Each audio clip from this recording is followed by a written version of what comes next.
HPCL சார்பில் மடிப்பாக்கம் ஏரி தூய்மை பணி ஸ்வச்சதா பக்வாடா விழிப்புணர்வு நிகழ்ச்சியில் கல்லூரி மாணவர்கள் உற்சாக பங்கேற்பு.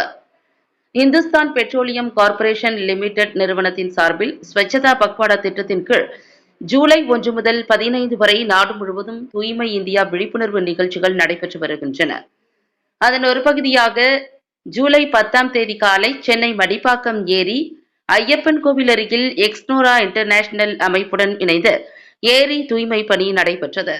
இந்நிகழ்ச்சியினை HPCL நிறுவனத்தின் பொது மேலாளர் O&D விக்ரமாயி, நிர்வாக மேலாளர் T சுதீர், எக்ஸ்னோரா சுப்பிரமணியன், லயன்ஸ் ராமகிருஷ்ணன் ஆகியோர் தொடங்கி வைத்து சுற்றுச்சூழல் பாதுகாப்பு மற்றும் நீர்நிலைகளை பாதுகாப்பதன் அவசியம் குறித்து விழிப்புணர்வு ஏற்படுத்தினர்.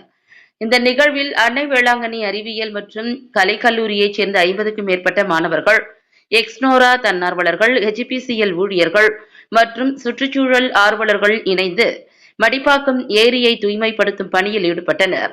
இன்றே தூய்மை செய்வோம், நாளைய பசுமையை உருவாக்குவோம் என்ற முழக்கத்துடன் நடைபெற்ற இந்நிகழ்ச்சியின் மூலம் சுற்றுச்சூழல் பாதுகாப்பு, நீர்நிலைகள் பராமரிப்பு, கழிவு மேலாண்மை மற்றும் தூய்மையான வாழ்க்கை முறை குறித்து பொதுமக்களிடையே HPCL நிறுவனம் விழிப்புணர்வு ஏற்படுத்தியது. மேலும் இந்நிகழ்வில் U சாம்பசிவம், D சந்திரசேகரன், சுந்தரம் மற்றும் சமூக ஆர்வலர்கள் ஆகியோர் உடன் இருந்தனர்.